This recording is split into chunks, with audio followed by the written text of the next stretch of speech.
Bugün üçün biz 250'ye yaxın ağac əkdik, amma ümumilikdə götürsək 2026-cı ildə 2000-dən yuxarı ağac əkilmişdir. Nəinki ağac, həm də gül kolları əkilmişdir və bu gül kollarının əkilməsi bugün də davam etdirilir və dəniz kənarı ərazisində demək olar ki, orada təmizlik, abadlıq işləri görülür.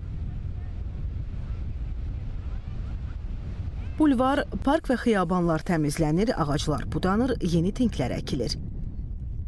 İşlər paralel olaraq şəhərin müxtəlif ərazilərində aparılır. Əhalinin də bu məsələyə həssas yanaşması vacibdir.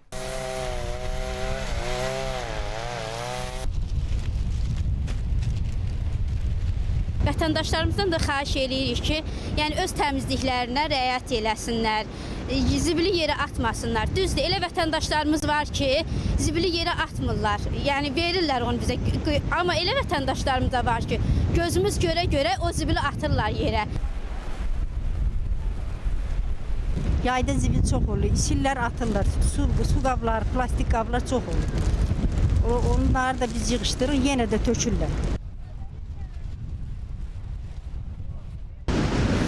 Plastik qablar torpağa qarışmadığı üçün illərlə təbiətdə qalaraq ətraf mühiti çirkləndirir. Təbiəti təmiz saxlamaq üçün, təbiəti qorumaq üçün belə tullantıları ətraf mühitə atmamaq və ətraf mühiti təmiz saxlamaq hər birimizin məsuliyyətidir.